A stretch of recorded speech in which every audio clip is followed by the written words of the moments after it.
बोले अनंतानंत सत्य परमेष्ठी भगवान की देवादिदेव बोलाई चिंतामणि पार्श्वनाथ भगवान की देवादिदेव शासनायक भगवान महावीर स्वामी की आचार्य भगवंत कुंद स्वामी की आचार्य भगवंत विराग साहब जी विशुद्ध सागर जी विभव सागर जी महाराज जी की द्वारसांग जिनवाड़ी माता की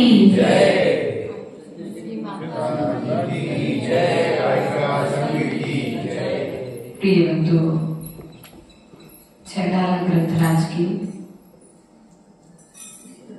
दूसरी तीसरी ढाल के 5वें काव्य के माध्यम से यहाँ पर परमात्मा के स्वरूप की चर्चा चल रही है और परमात्मा के यहाँ पर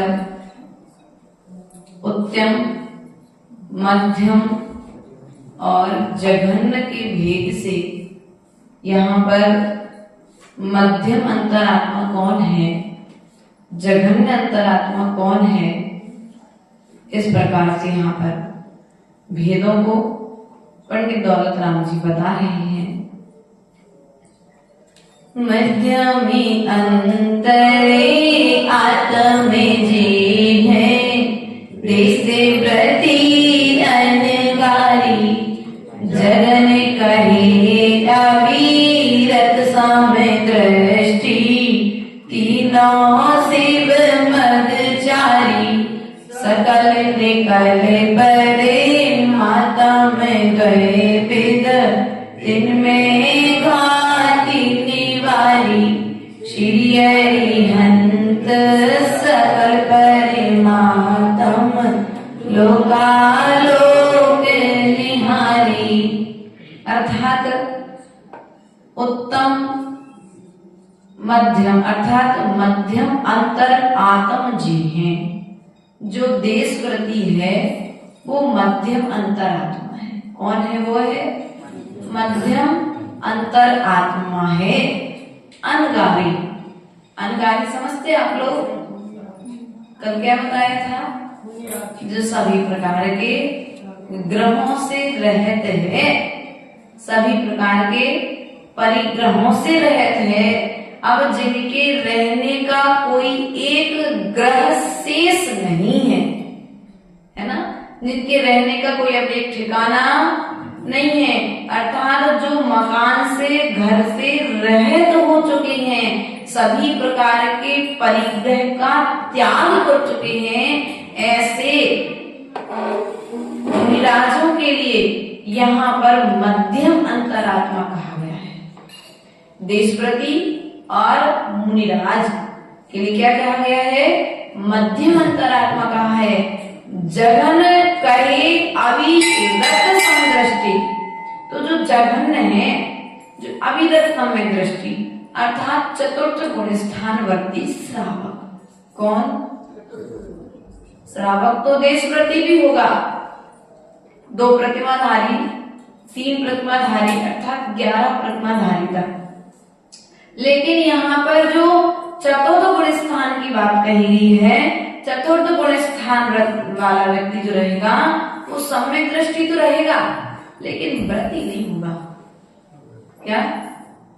अविरत अर्थात जो व्रत से रहित है, ऐसा जो अविरत सम्यक दृष्टि होगा, जैसे आप सभी हो, अभी सम्यक दृष्टि तो हो लेकिन व्रती नहीं हो, आपका किसी भी प्रकार का भी व्रत नहीं है, अर्थात अभी आप चतुर्थ गुण स्थानवर्ती हो, तो यहाँ पर कहते हैं कि जो परमात्मा है वह कैसा है, जघन्य रूप से अविरत सम्यक दृष्टि, और क्या कहते, तीनों शिव मग चारी, चाहे देशव्रती श्रावक हो, चाहे अनगारी हो, चाहे सम्यक दृष्टि हो, ये जो तीनों हैं ये तीनों शिव अर्थात तो मोक्ष मार्ग पर चलने वाले हैं। कैसे हैं? मोक्ष मार्ग पर चलने वाले हैं। चतुर्थ गुण स्थानवर्ती जो रहेगा वो जानेगा, तो क्या जानेगा, मानेगा, लेकिन आचरण नहीं करेगा। तीनों ही मोक्ष मार्गी हैं, लेकिन मोक्ष मार्ग की यात्रा 5वें गुण स्थान से प्रारंभ होगी। भैया आप स्कूल का ड्रेस ले आए हो घर पर, तो आप स्कूल के ड्रेस लाने मात्र से विद्यार्थी नहीं हो जाओगे, समझना। आपने किसी स्कूल की ड्रेस खरीद ली, किताबें खरीद ली, तो क्या ड्रेस और किताबें मात्र लेने से आप स्टूडेंट हो गए क्या? तो बोलो तो हो गए क्या पंडित जी? नहीं हुए ना। क्यों नहीं हुए? क्योंकि आपने अभी उस स्कूल में एडमिशन लिया है क्या? एडमिशन जब तक नहीं लोगे तब तक आप उस स्कूल के विद्यार्थी। उसी प्रकार से जो चतुर्थ गुण स्थानवर्ती है उसने ड्रेस तो ले ली, भेष तो ले लिया सम्यक दृष्टि का। सुलभ भैया समझना, ये भेष तो तुमने ले लिया सम्यक दृष्टि का, लेकिन अब इस भेष को धारण करके अभी तुमने स्कूल जाना प्रारंभ, अर्थात चारित्र का पालन करना प्रारंभ नहीं किया है। अर्थात 5वां गुण स्थानवर्ती जो श्रावक होगा वो ड्रेस भी खरीदेगा, किताबें भी खरीदेगा और स्कूल में पढ़ने के लिए भी, तब कहीं जाकर के वो स्कूल का विद्यार्थी कहलाएगा। उसी प्रकार से हमारी स्थिति है, हम मोक्ष मार्गी तो हैं, लेकिन अभी स्कूल के विद्यार्थी नहीं बन पाए। इसलिए हमारा पुरुषार्थ है मोक्ष मार्ग पर चलने वाले तीनों है। राजा सैनिक चतुर्थ गुण स्थानवर्ती था, चतुर्थ गुण स्थान में रहते हुए उसने इतना पाप किया कि नरक का बंधन कर लिया, 7वें नरक का। उसी राजा सैनिक ने उसी चतुर्थ गुण स्थान में रहते हुए इतना पुण्य किया कि उसी पर्याय में तीर्थंकर प्रगति का बंध कर लिया। जीव एक है लेकिन उसके कर्म भिन्न भिन्न है। एक ही जीव पाप का बंध कर रहा है और एक ही जीव पुण्य का बंध कर रहा है। एक ही जीव पाप के फल को भोग रहा है और वही जीव पुण्य के फल को भोगेगा। इसलिए प्रिय बंधुओं, शिवमगचारी ये तीनों जो हैं ये क्या हैं? मोक्ष मार्ग पर चलने वाले कहे गए हैं। इसलिए जानने के बाद में मानना जरूरी है, मानोगे नहीं तो मोक्ष मार्ग की यात्रा प्रारंभ। डॉक्टर की दवाई को जानने मात्र से रोग का इलाज, डॉक्टर बहुत अच्छा है, बहुत अच्छा फेमस डॉक्टर है किसी पर्सनल बीमारी में, आप पहुंचे, अरे डॉक्टर का आपने नाम तो सुन लिया, उस डॉक्टर को जान लिया, लेकिन भैया समय नहीं है तो हम डॉक्टर के पास जाएंगे, बोलो तो सौरभ गलत कहा क्या? कुछ डॉक्टर का नाम सुन लिया, उसके विषय में पूरी जानकारी निकाल ली कि एक बार उसके पास तो जाना है, लेकिन डॉक्टर के पास जाने का समय नहीं है, तो बताओ बीमारी ठीक हो जाएगी क्या? आजू बीमारी ठीक हो जाएगी क्या? उसी प्रकार से तुमने मोक्ष मार्ग के लिए जान लिया है, मोक्ष मार्ग के विषय में सुन लिया है, मोक्ष मार्ग को समझ लिया है, अच्छे से कंप्लीट जानकारी आपके पास में है, लेकिन उस मोक्ष मार्ग के लिए जो योग साधना है वो हम नहीं कर पाएंगे, क्योंकि हमसे भूख सहन, हमसे ठंड सहन, ध्यान रखना ये सब चीजें तो बाहर की हैं, भीतर का जो है वो मोहिनी चारित्र मोहिनी कर्म का उदय है, वो तुम्हें चारित्र की ओर बढ़ने नहीं दे रहा है।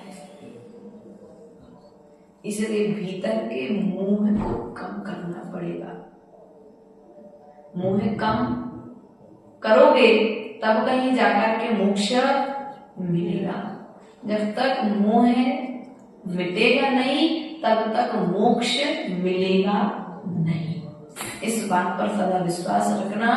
सकल निकल परमात्मा द्वैविध, सकल परमात्मा और निकल परमात्मा। सकल स अर्थात सहज, कल अर्थात शरीर, न अर्थात नि अर्थात रहत, कल अर्थात शरीर। जो शरीर से सहज हैं वे सकल परमात्मा हैं, और जो शरीर से रहत हैं वे निकल परमात्मा हैं। तो सकल परमात्मा कौन है? तो सकल परमात्मा जो है वे चतुर्थ गुण स्थान से लेकर के 13वें गुण स्थान वर्ती। सही कहा क्या? सकल परमात्मा अर्थात जो शरीर से सहज है, परमात्मा संज्ञा अर्थात प्रत्येक जीव में भगवान बनने की शक्ति है कि नहीं है? अपने ऊपर विश्वास एक बार इतना तो सोच लिया करो, मेरे अंदर शक्ति है, हर कार्य करने की शक्ति है, लेकिन हमने अपना उपयोग उस दिशा में नहीं लगाया है, इसलिए वह कार्य हमें वर्तमान में कठिन लग रहा है। हम अपना जब उपयोग लगाएंगे तो वो कार्य भी हमें आसान, उस कार्य को बार बार करेंगे तो वो कार्य करना हमें सरल हो जाएगा। अर्थात सकल परमात्मा जो शरीर से सहज है, अर्थात जो अभी कर्मों से सहज है, सकल परमात्मा अर्थात जो अपना, कल हमने सम्यक दृष्टि के आपके लिए बताए थे, जो सम्यक दृष्टि श्रावक होगा वो अष्टमूल गुणों का धारण करने वाला होगा, 7 प्रकार के भयों से रहित होगा, गुरु कुदेव शास्त्रों से को मानने वाला नहीं होगा, 3 मूर्ताओं से रहित होगा, 6 अनायतनों से रहित होगा, 25 प्रकार के जो मल दोष हैं उन मल दोषों से रहित होगा, वो सम्यक दृष्टि श्रावक होगा। कौन होगा वो? सम्यक दृष्टि श्रावक होगा। उसके पश्चात में बताया था कि जो प्रथम प्रतिमाधारी श्रावक है, आपने बाहर में जो व्रत धारण किए ना वर्तमान में, वे व्रत ही तो तुम्हारे लिए एक दिन भगवान बनाने वाले हैं। नियम बनाया था हमने जब उत्तम संयम धर्म का दिन आया था कि नियम छोटा और बड़ा नहीं होता है, नियम छोटा लो या बड़ा लो, वह नियम तुम्हारे लिए नियम से भगवान बनाने वाला होगा। इसलिए जो सकल परमात्मा है, अरहंत परमेष्टि है, अरहंत भगवान की यात्रा कहाँ से प्रारंभ होगी? तो अरहंत बनने की यात्रा 4थे गुण स्थान से प्रारंभ होती है। भैया अभी गेहूं की रोटी बनी नहीं है, लेकिन गेहूं घर में आ गया है तो कभी ना कभी तो रोटी पक्का हो गया ना। अब तुमको मनुष्य पर्याय मिल गई है, देव शास्त्र गुरु की शरण मिल गई है, और देव शास्त्र गुरु के बताए हुए मार्ग का तुम अपनी शक्ति के अनुसार आचरण प्रारंभ कर रहे हो, पक्का श्रद्धान हो चुका है। क्या गाड़ी में व्यक्ति बाद में बैठता है, पहले गाड़ी पर विश्वास करता है गाड़ी जा कहाँ रही है। सत्य कहा कि गलत कह दिया कुछ? तुमको यहाँ से उज्जैन जाना है तो तुम बहुत सारी बसें वहां पर खड़ी थी, लेकिन तुम उसी बस में बैठे जो बस उज्जैन की ओर जा रही थी। अरे बहुत सारी बसें खड़ी, किसी भी बस में बैठ जाओ, पहुंच जाएंगे उज्जैन। उज्जैन ही तो जाना है, ऐसा सौरभ भैया कह देंगे, लेकिन मनीष भैया कहेंगे भाई नहीं है भाई, एक बार देख तो लो कौन, जो अपन को उज्जैन जाना है तो जो बस उज्जैन जा रही है उसी बस में बैठेगी। सब बसों में बैठने से फायदा नहीं है ना। जब आप वहां पर बस स्टॉप पर पहुंचते हो तो बस की जानकारी लेने के बाद ही बस में बैठते हो। उसी प्रकार से जो सम्यक दृष्टि श्रावक होगा वो देव शास्त्र गुरु अर्थात सच्चे मार्ग की जानकारी लेगा, सच्चे धर्म की जानकारी लेगा और सच्चे धर्म की जानकारी लेकर के उन व्रतों को अपने जीवन में आरोपित करके धारण करके अपने जीवन को मोक्ष मार्ग को अग्रसर। लेकिन हमारी स्थिति क्या है?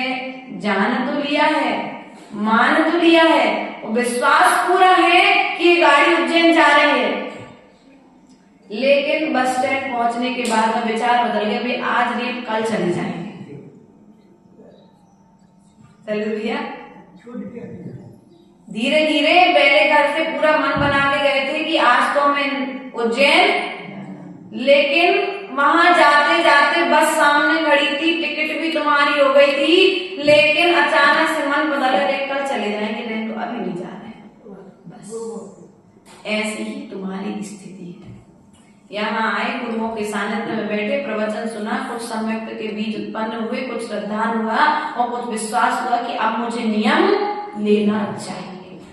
लेकिन जैसे ही नियम लेने वाले थे तो सामने वाले ने कह दिया, अरे भैया अभी उम्र क्या है तुम्हारी, अभी उम्र क्या है तुम्हारी, अभी तो तुम आराम से सुख भोगो, फिर एक उम्र के बाद ऐसे जैसे बस स्टॉप पे जाने के बाद तुम रिटर्न घर आ गए, ऐसे सम्यक दृष्टि श्रावक क्या करेगा? नियम लेने का भाव तो करेगा, लेकिन जो चारित्र मोहिनी कर्म होता है वो आकर के कहे आज नहीं कल, क्या आज नहीं कल, अब कल जब आएगा तो कल ही हो जाएगा, फिर आगे लेने का भाव नहीं होगा। इसलिए तुम्हें यदि चौथे गुण स्थान से 13वें गुण स्थान की यात्रा करनी है तो कल का इंतजार मत करो, जो तुम्हें आज करना है वो आज कर लो, कल किसी का आता नहीं, कल का कोई भरोसा। हम तो इतना कहते हैं भैया आज मंदिर में अच्छे भले बैठे हैं, इस दरवाजे से निकलने के बाद हमारी आयु कर्म है या नहीं है, यहाँ बैठे बैठे भी आयु कर्म है या नहीं है, इसका भी कोई भरोसा नहीं है। इतना सब कुछ जानने के बाद में भी मानते नहीं है। आज कल चले जाएंगे उज्जैन, बस इतनी बात पर से रिटर्न, सब पुरुषार्थ करना बेकार, नाश्ता बनाना, सुबह से जल्दी उठना, नहाना धोना, मंदिर जाके सब कुछ अच्छा करके सब कुछ स्टेशन से वापस आ गए तो बेकार। बस ऐसे ही कुछ श्रावकों की स्थिति हो जाती है कि रास्ते तक बढ़ गए, रास्ते तक पहुंच गए, पूरा मन बना करके गए कि मुझे तो अब दीक्षा, लेकिन बीच में चारित्र मोहिनी कर्म का उदय, जीव का जो कर्म है ये कर्म ही तो जीव को संसार में अटका रहा है और भटका रहा है। अब इन कर्मों की अटकन और भटकन को दूर कैसे करना है? तो आचार्य भगवान कहते हैं कि जैसे तुम्हें बस पर विश्वास है, तुम बेधड़क बैठ जाते हो भैया ये मुझे निश्चित ही उज्जैन पहुंचाएगी, तुम अपने लक्ष्य से भटकते। ड्राइवर पर विश्वास, भैया जिस गाड़ी में बैठ रहा हूँ वो गाड़ी ड्राइवर मुझे अपनी मंजिल तक पहुंचा देगा। और शैलेश भैया यदि तुम्हें अपने ड्राइवर पर विश्वास नहीं हो तो तुम घर से यहाँ तक आओगे क्या? भैया इससे अच्छा तो मैं खुद ही चला लेता हूँ, मुझे तुम पर विश्वास।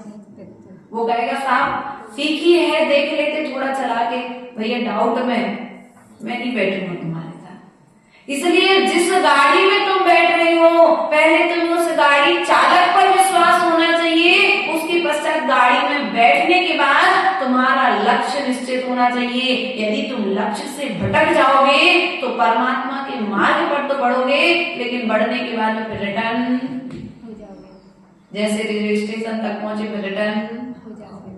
बात तो समझ में आ रही? यहाँ पर ऐसे कई श्रावक होंगे जिन्होंने बचपन से लेकर के अभी 55 की उम्र तक, क्यों अमीरचंद जी अच्छी महाराज आए थे, बैराग आया था, ऐसा लगा था बिल्कुल आज ही दीक्षा ले लें, लेकिन जैसे घर पहुंचे सुपत्नी का चेहरा देखा इनको काम ये है।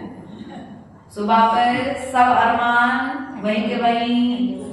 अब ये जो था ना, ये चारित्र मोहिनी कर्म को दर्शाया था।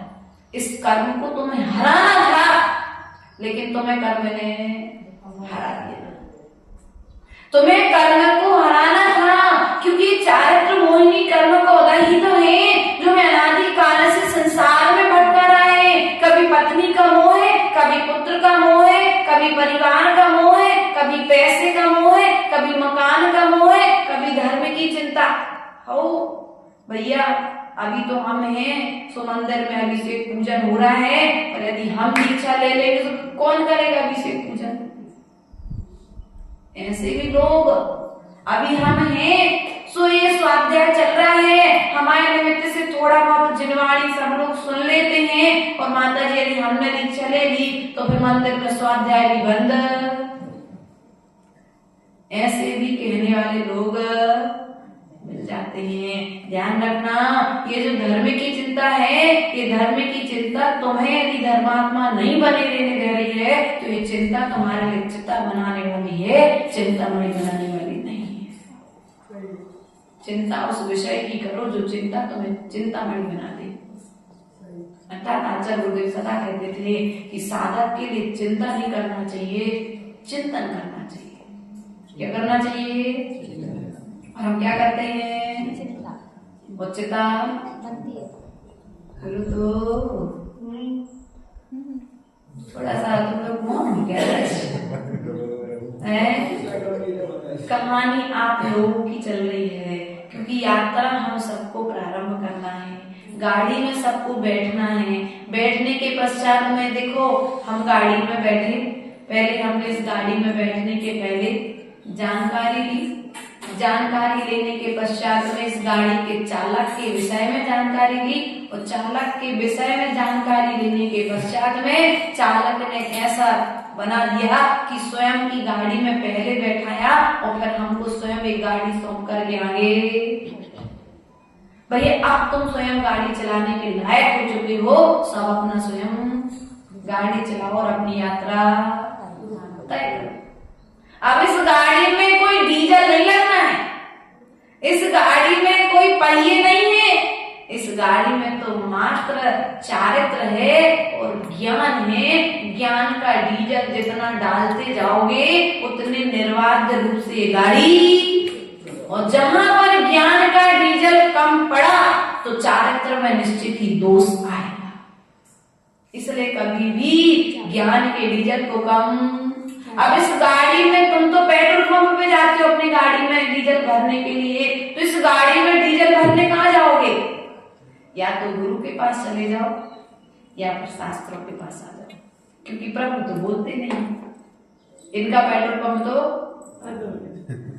इनको जितना देना था समूसण में बैठ करके एक बार गणधरों को दे दिया जितना डीजल देना था, और गणधरों ने जितना ग्रहण किया था उसके पश्चात में केवली सुट केवली आदि ने ग्रहण कर लिया।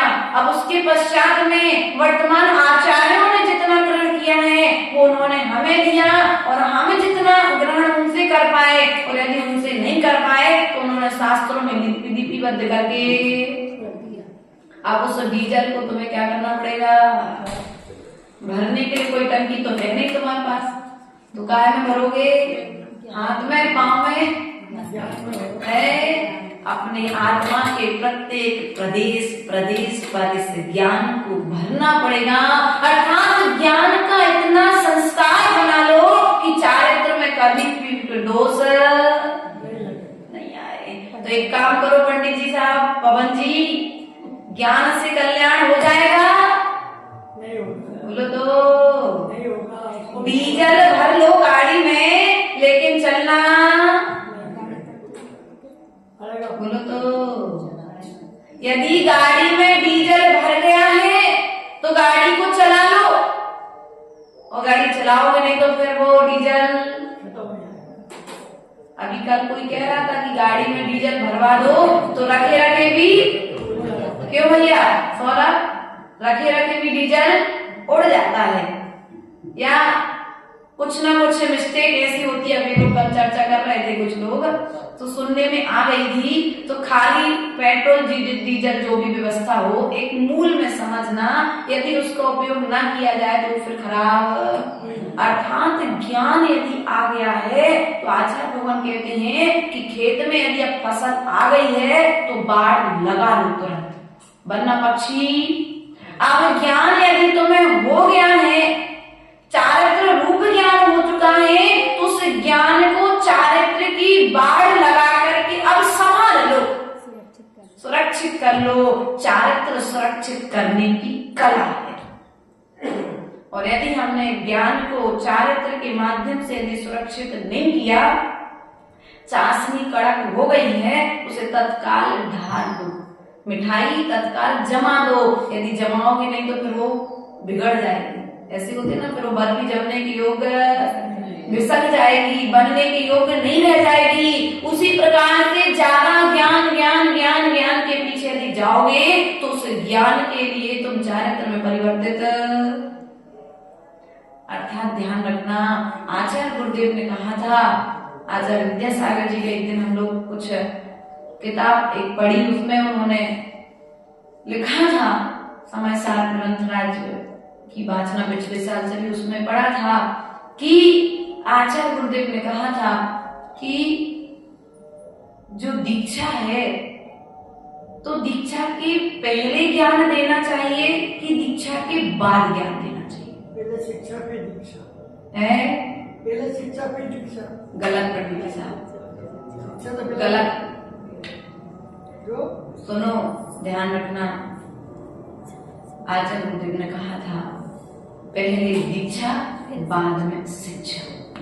हाँ पंडित जी साहब सही कहा था, इसलिए कहा था कि जब तक तुम भूमि साफ नहीं करोगे तब तक वहां पर ज्ञान के बीज नहीं हो सकते, और जब भूमि साफ होगी तो ज्ञान के बीज आ जाएंगे, और जब ज्ञान के बीज आएंगे तो चारित्र के फल आने में समय।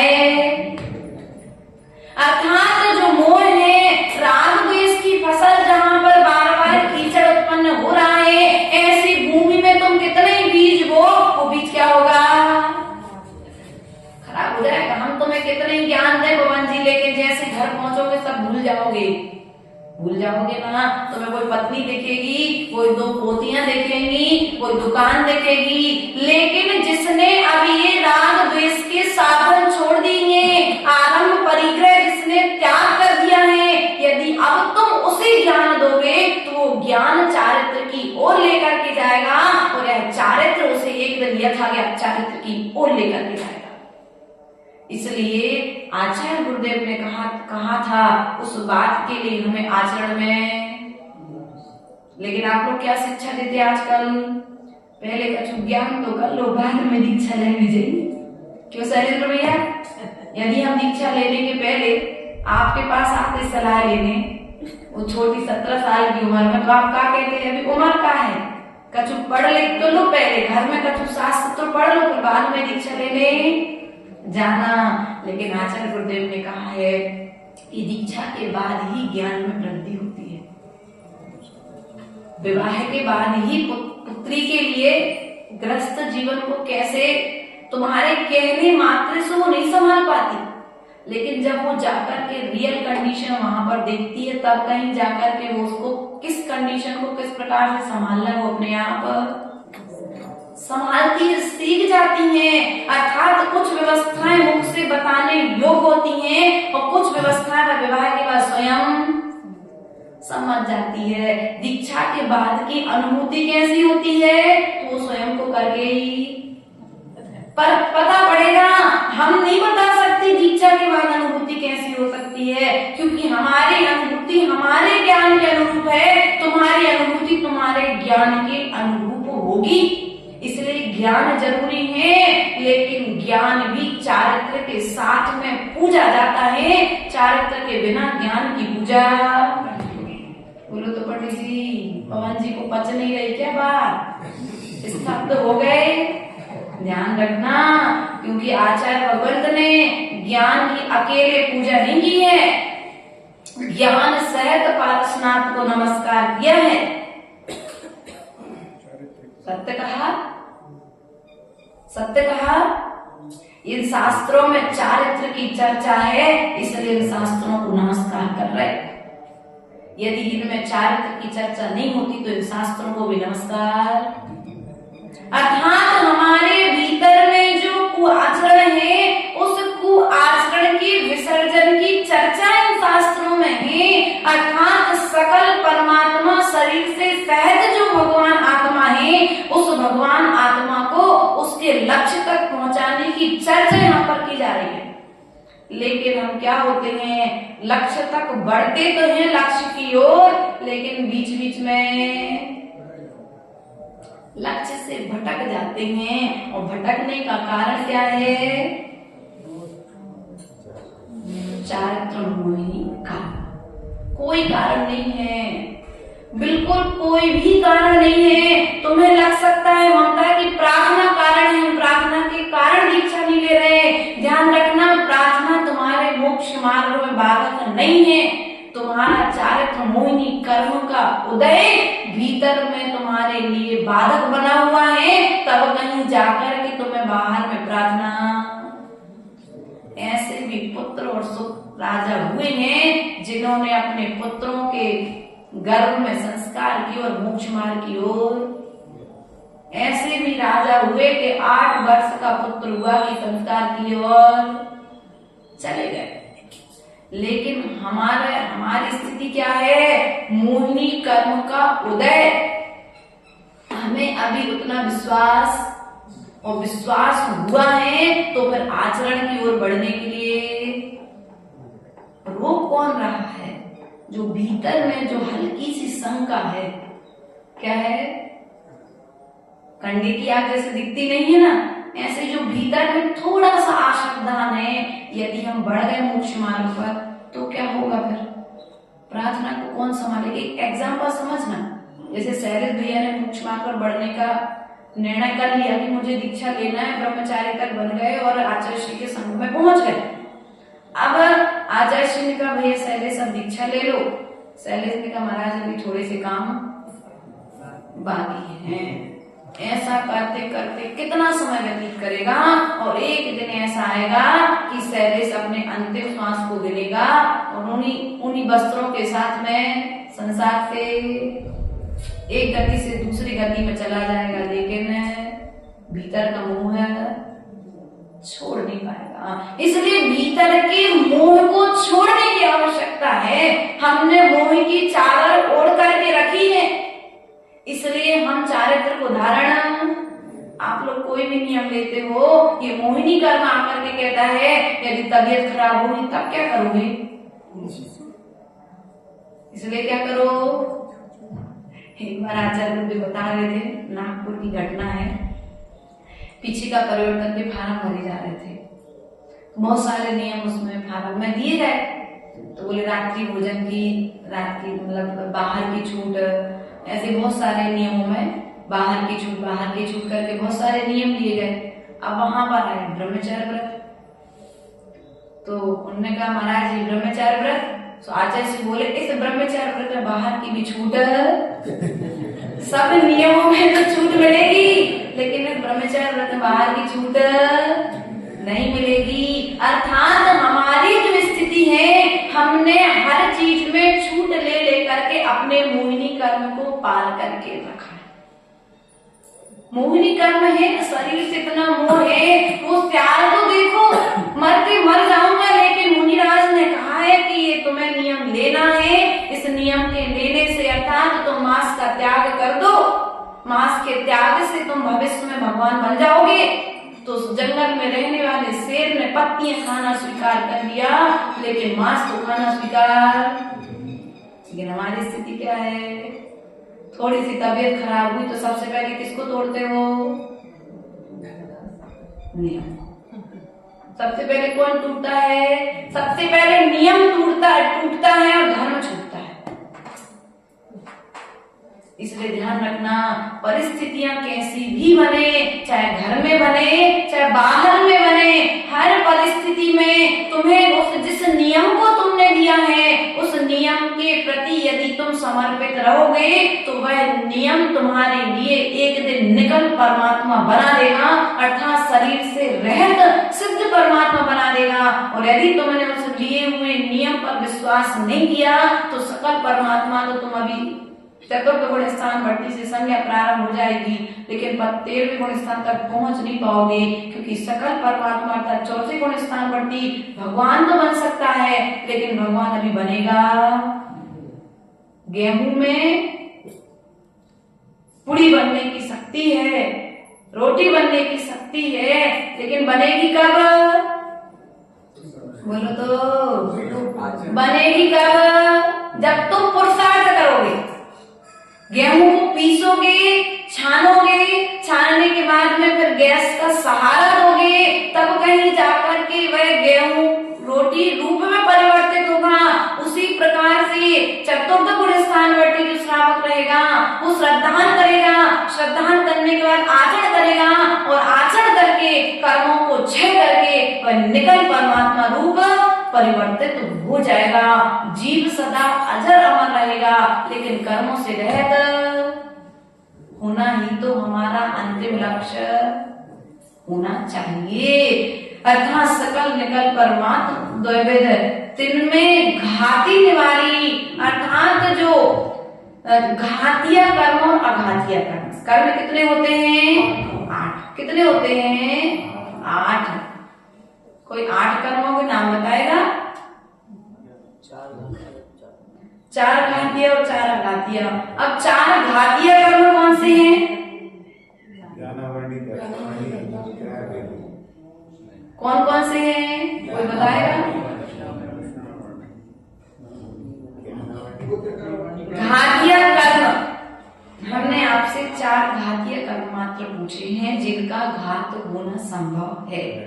अघातिया कर्म जिनका अभी घात नहीं हुआ है, 13वें गुण स्थान तक पहुंच चुके हैं, लेकिन जो अभी भी हैं तो कौन कौन से हैं? ज्ञानावर्णी, दर्शनावर्णी, मोहिनी और कौन कौन से भैया? ज्ञानावर्णी, दर्शनावर्णी, मोहिनी और अंतरा। ये 4 कौन से कर्म है? घातिया कर्म है। अर्थात इन 4 कर्मों का घात करके ही 13वें गुण स्थानवर्ती अरहंत परमात्मा अर्थात सकल परमात्मा कहे गए हैं। अर्थात अब क्या करना है? अब इन घातिया कर्मों को घातने की व्यवस्था कहाँ से प्रारंभ होगी? चौथे गुण स्थान। कौन से गुण स्थान से होगी? बोलो तो, कहाँ से घात करोगे अंतराय का? जो सम्यक दृष्टि श्रावक होगा ना, वह कभी किसी के धर्म में घात नहीं करेगा, अंतराय नहीं करेगा।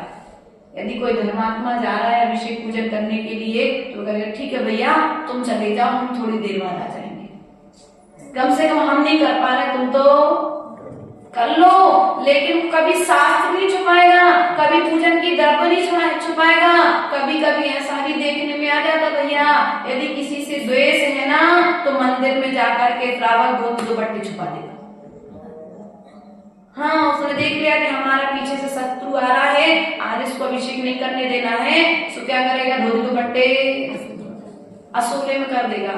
वो कहते हैं भाई वो सब बिना सोले में है। कई बार ऐसी सब चीजें हम लोग के देखने में सुनने में आ जाती हैं। तो जो सम्यक दृष्टि श्रावक होगा वह किसी भी रूप में अंतराय, कभी किसी को दान देने से रोकेगा, कभी किसी को पूजन विधान आदि करने से रोकेगा, कभी चौका लगाने से रोकेगा।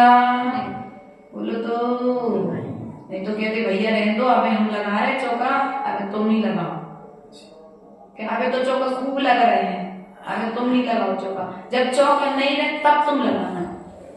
भैया कोई बात नहीं, लेकिन ध्यान रखना सामने वाले ने तो कह दिया, अगर तुमने मान ली ऐसी सलाह देने के लिए देने वाला भी अंतराय कर्म का बंद करता है। सामने वाले ने सलाह तो दे दी, अब तुम्हें धैर्य धारण करना पड़ेगा।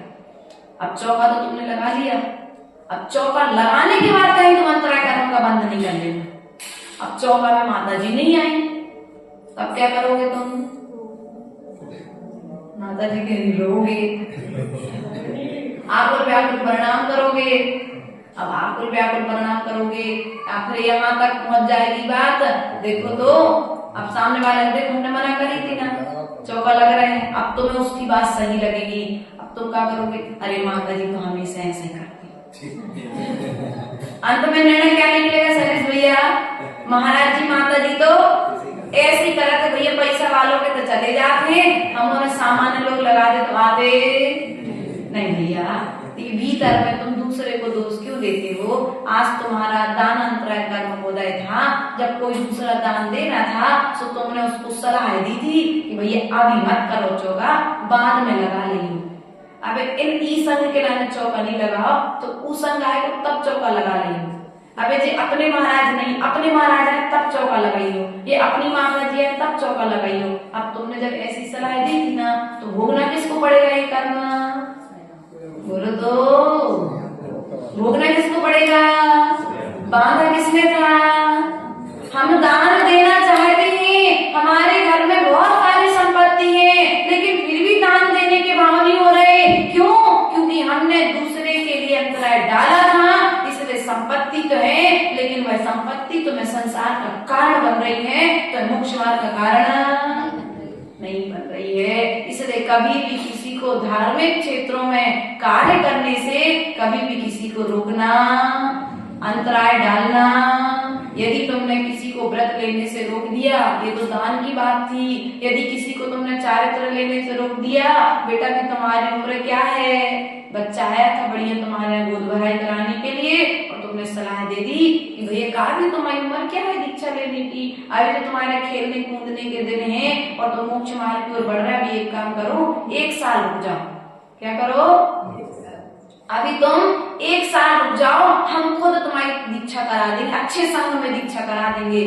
अब तुमने सामने वाले ने बात मान ली और उसने दीक्षा, ज्ञान तो था नहीं, क्षयोपशम की कमी थी, वो तो श्रद्धान के बल पर, गुरु आज्ञा के बल पर दीक्षा लेने जा रहा था और तुमने उसे चारित्र से रोक दिया। अब ध्यान रखना, तुमने उसे मीठी मीठी बातों में लेकर के चारित्र धारण करने से रोका है ना, अब तुम भी अंतिम समय तक चारित्र धारण, तुम सोचोगे कि मुझे नियम लेना है, लेकिन तुम नियम ले नहीं पाओगे।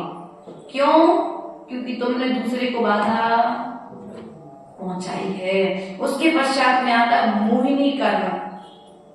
मोहिनी कर्म की व्यवस्था में भी समझ रहे थे कि चारित्र मोहिनी कर्म जो हमें संसार में छोड़ नहीं देता है। दर्शनावर्णी कर्म, क्या? जो जानने नहीं देता है, अर्थात सत्य को देखने नहीं देता है।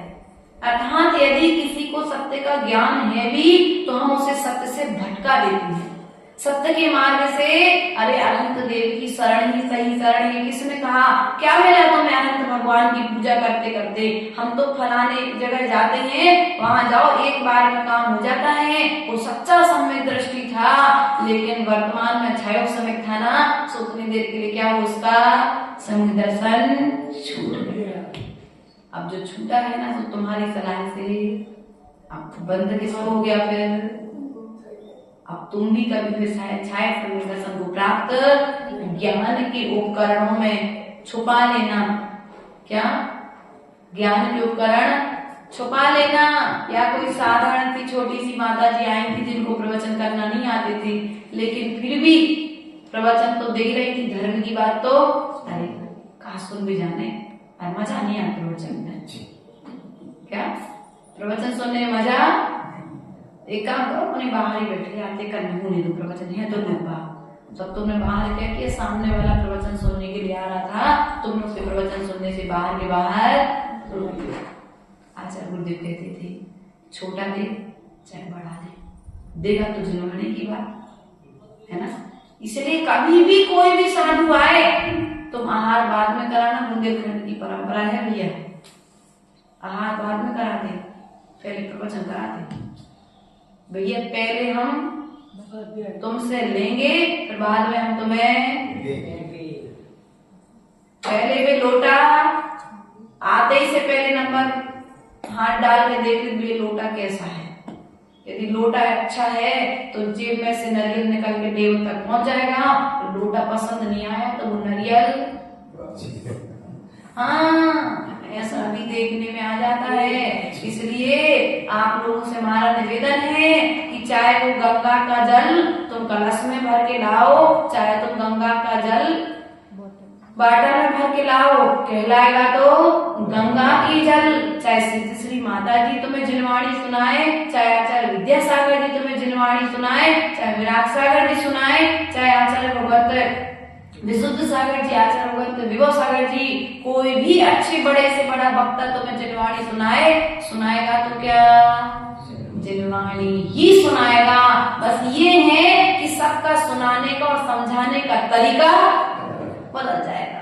बस तुम्हें यदि श्रद्धान है, तुम्हें ज्ञान पर विश्वास है, तुम्हें साधक पर विश्वास है, तुम्हें जिनवाणी पर विश्वास है, तो वक्ता कोई भी होगा लेकिन श्रोता उस जिनवाणी सभा में पहुंच जाएगा। लेकिन यदि विश्वास नहीं है, अरे मजा नहीं आता। इससे अच्छा तो हम उठते समय कुछ घूमने चले जाओ। शाम के समय की क्लास में आनंद नहीं आ रहा, तो एक काम करें, अपन पार्क में बैठेंगे 1 घंटे बढ़िया थोड़ा सा। तो पार्क में बैठेगा, दुकानों पर घूमेगा, गाड़ी से इधर उधर शॉपिंग करने चला जाएगा, इधर उधर रिश्तेदारों में बैठने चला जाएगा, लेकिन साधु के पास जिनवाणी सभा में क्यों? और तो और स्वयं जाएगा तो जाएगा, स्वयं का तो ज्ञानमणि कर्म का उदय था ही चर्चित, लेकिन हमने दूसरे को भी साथ में लपेट करके सबके लिए भी दूसरे के भी ले गए। तो स्वयं तो ज्ञानमणि कर्म के बंध से बंधे थे, अब तुमने दूसरे को भी रोका है ना, तो अब दूसरे के कर्म का तुमने दूसरे को रोका तो छठा से तो अगर पुण्य का आता है तो पाप का भी सब तुम भी कर्म से बोलो तो पच नहीं रही, पची की नहीं पची। ओ बेटी बेटा माता खूब पूजा हो जाएगी, भगवान का ही नहीं भग रहे। बस शेष कुछ दिन, अगर उन कुछ दिनों को तुम शेष कोई विशेष बना लोगे तो ठीक है। हमसे जितना विशेष बन सकता था तो हमने आपको दे दिया।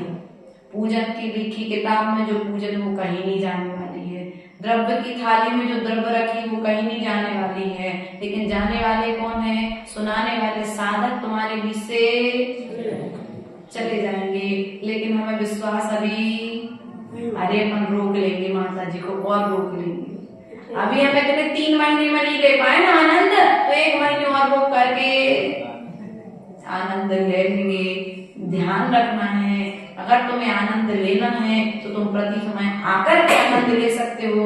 लेकिन होता क्या है, जीवन भर माँ बाप की सेवा नहीं करता बेटा, लेकिन अंतिम समय पुण्य होता है पिता का, तो अंतिम श्वासों में बेटा रघुकार मत सुनाने। अंतिम समय जैसे जैसे दिन कम हो रहे हैं वैसे वैसे तुम लोग अब थोड़ा और रुक जाते हैं माता जी। लेकिन ध्यान रखना, अभी जितने दिन शेष बचे हैं उन शेष दिनों को भी तुम विशेष बना सकते कि नहीं बना सकते। लेकिन अभी बाजी हारे नहीं हो, अभी भी बाजी बोलो तो सुलभ। मम्मी ठीक हो गई है, पापा भी ठीक, और बच्ची भी बड़ी, और पत्नी भी अब स्वस्थ है। तो क्या करना चाहिए बोलो तो? दीक्षा लो या ना लो, लेकिन दीक्षार्थियों की सेवा दो।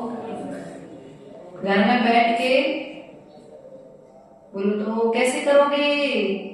यदि तुम दीक्षा नहीं ले रहे हो, आचार्य गुरुदेव ने एक ही बात सिखाई थी कि यदि तुम्हारे पास ज्ञान नहीं है, तुम्हारे पास सम्यक दर्शन भी अकेला है यदि, तो उस दर्शन के बल पर से भूति मुनिराज ने दीक्षा ले ली थी। अब पच रही ना, समझ में आ गई हम क्या कह रहे थे? जब से हम इसी विचार को सोचने में समय लगा रहे थे कि पवन जी को कैसे सेट कराया जाए कि ज्ञान के अकेले से कल्याण नहीं होगा। उससे भूति मुनिराज की कहानी याद आ गई। उससे भूति मुनिराज ने श्रद्धान के बल पर दीक्षा ली थी, ज्ञान के बल पर दीक्षा नहीं ली थी। और ज्ञान के बल पर जब दीक्षा नहीं ली थी, गुरु ने कह दिया कि विभूति आज तुम्हें इधर बैठना है, तो वहीं बैठ गए। फिर आचार्य ने कह दिया कि तुम्हें आज यहीं बैठकर ये पढ़ाई करना है, वो पढ़ने बैठ गए। 12 वर्ष तक जिनको डमोकार मंत्र याद नहीं हुआ, ऐसे सुभूति मुनिराज ने चंद समय में केवल ज्ञान प्राप्त कर लिया। और ग्रंथों के ज्ञाता गुरु मंदिर में बैठे रह गए। क्या? ग्रंथों के ज्ञाता गुरु मंदिर में बैठे रह गए। गुरुदेव के पास समाचार पहुंचा कि भैया शिवभूति मुनिराज को फलानी पहाड़ी पे केवल ज्ञान हो गया, चलो। तो सब जाकर के वो क्रमशः वहां पर केवल ज्ञान को उत्सव मनाने के लिए देव चले आ गए। इसलिए प्रिय बंधुओं, केवल ज्ञान कब किसको हो जाए इसका कोई भरोसा नहीं है, लेकिन इतना निश्चित है जब भी केवल ज्ञान होगा घर के छोड़ने पर ही होगा। कपड़ों के साथ में केवल ज्ञान होने वाला नहीं है। इसलिए प्रिय बंधुओं, प्रयास और पुरुषार्थ हमें यही करना है कि जो घातीय कर्म है उन घातीय कर्मों को किस प्रकार से घात किया जाए। जिस प्रकार से प्रतिमा बनाने वाला शिल्पीकार एक एक पत्थर को छेनी के सहारे से निकालता जाता है, उसी प्रकार से हम जो अशुभ कर्म है, अशुभ क्रियाएं हैं, अशुभ चर्चाएं हैं, अशुभ वातावरण है, अशुभ वस्तुएं जो हमारे पास में है, उस एक एक अशुभ वस्तु का, एक एक अशुभ भावों का यदि हम त्याग करते जाएंगे तो वह विशुद्ध रूप परिणाम हमारे भीतर में जन्म लेते जाएंगे। श्री अरिहंत सकल परमात्म लोका लोक निहारी, अर्थात जो सकल परमात्मा अनंत परमेष्टि हैं, उन्होंने क्या किया?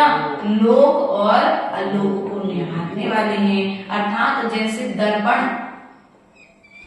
देखा सुबह से कौन कौन है जो दर्पण देख के आया था?